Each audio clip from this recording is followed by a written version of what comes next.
Craig here. So I haven't made any videos in a while. It's been kind of crazy recently. I'm trying to get back into them now. Actually, I've changed my schedule. Believe it or not, all the videos that I made in the past have actually been done in the middle of the night on the weekend. So now that I'm working more during the day, it's a little more difficult to make the videos. But I'm trying to get back into them now. Well, as you can tell, I'm not in my normal shop here. This is actually a new building that we just put up. I'll give you a little tour here. So I'll start off on the outside so you can see what the building looks like. It's a 10 by 20 building. It's a tough shed that I got from Home Depot. And there's Oliver enjoying his chew toy there. Let me show you inside here. It's a tough shed.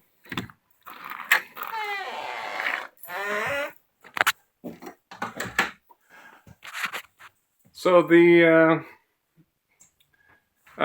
total cost of the building was about $5,200. That included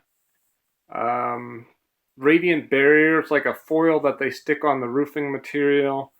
It also included what's called a vapor barrier. It's like a plastic that they stick on the inside of the outside siding, which is required if you're going to put drywall up. Oh, they actually included the insulation in that, so this whole thing was insulated. I did all the drywall myself. I was going to try to hire out the drywall because it was such a big job, but it was too hard to find anybody who would do it quickly enough, so I ended up doing it myself.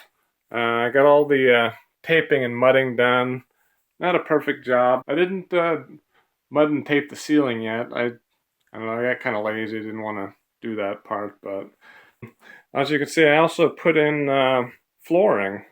I was trying to find the cheapest flooring for this, and it actually turned out to be this Pergo type stuff. I think it was like a total of $250 with the foam and with the it was like 59 cents a square foot or something like that for the Pergo itself. My family is going to be working in here helping with the shipping and all that stuff, so I figured I'd make the place look nice. So as far as basically this building is shipping, fulfillment, what you might call fulfillment.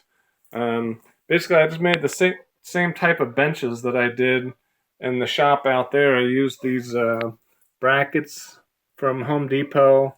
These things used to be really expensive. They were like $8 a piece, but now they made these not so heavy duty ones. They're like $4 a piece. So, and then I just got cheap kitchen countertops.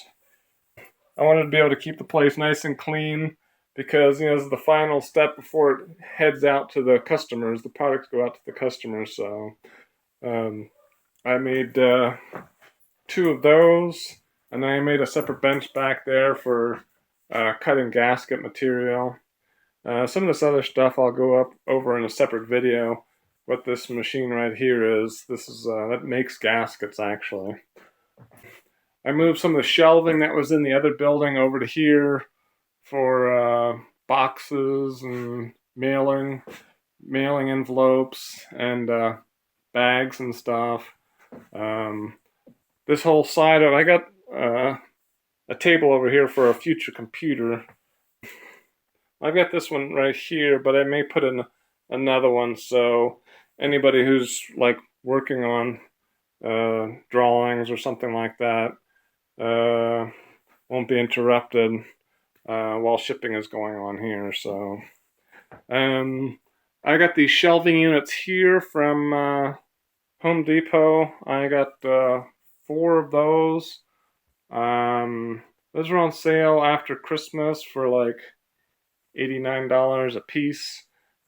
I really don't like this. This is the most heavy duty ones they had, and I need it to be really heavy duty because the stuff that I'm selling is all steel.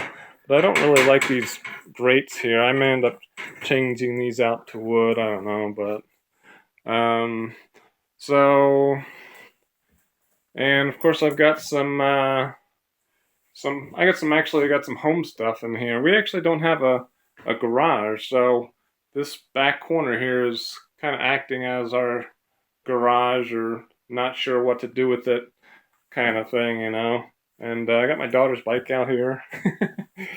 um, so it gets really hot in Arizona, so you can't just leave a bike outside or it'll just get destroyed. So, and I got Oliver's bed back here. Of course, he just likes to chew on it. For some reason, he just doesn't like to lay down on that. But and I guess that's about it. Um, Probably be going over in detail some more of my shipping stuff, like various things that I use and that kind of thing. Oh, yeah, I didn't give him the right height for this window, so it's actually a little too low. I didn't want it to be too high because I wanted to be able to put a shelf there.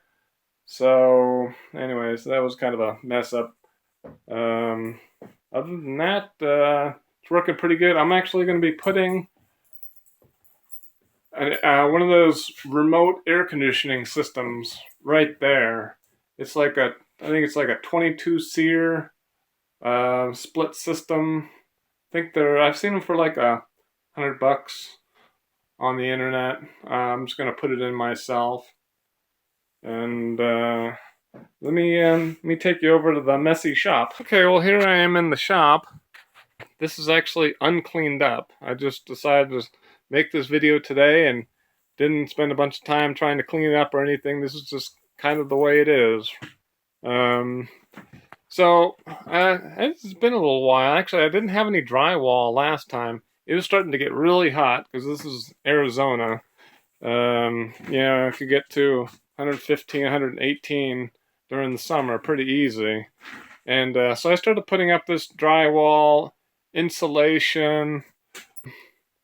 But, you know, with all the stuff on the wall and the electrical and all the stuff in the way, it was just a bear trying to get it all done. And I didn't even finish it all.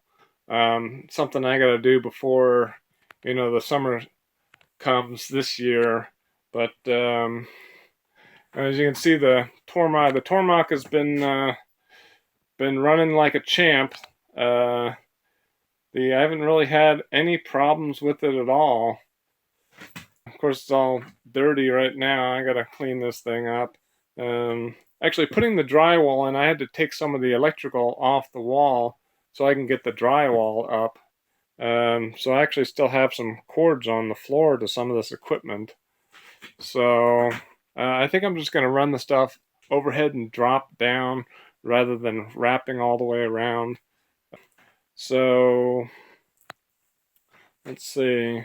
Not a whole lot has changed in here. I mean, I've got the bench grinder over here. Of course, that's always a mess. I haven't really been able to figure out a good way to keep the shop clean with this bench grinder. This powder from the Scotch-Brite just gets everywhere. Maybe I need to get one of those hoods or something.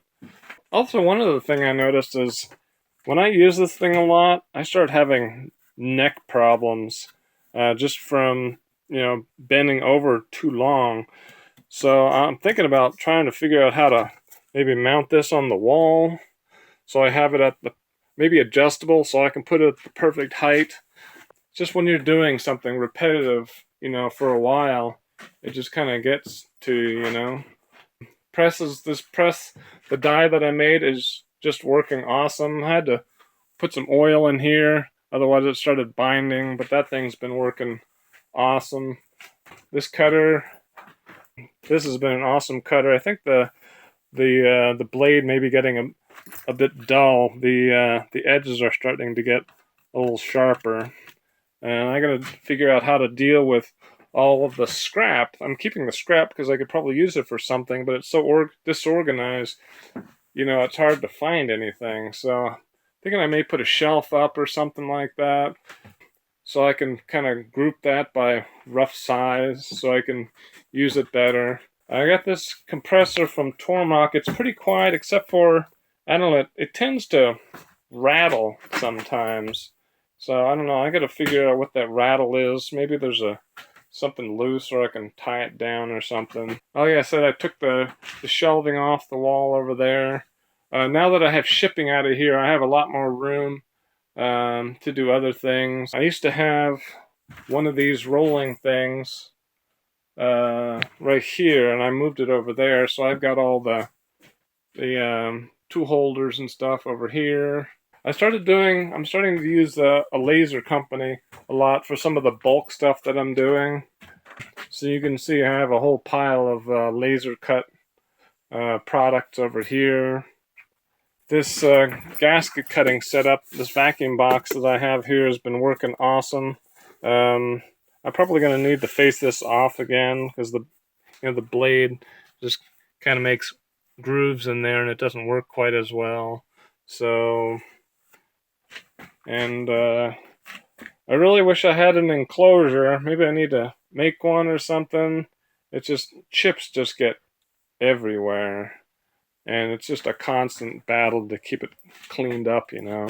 Other than that, I don't think there's I got this temporary power run over here to the compressor. I gotta get that fixed, you know.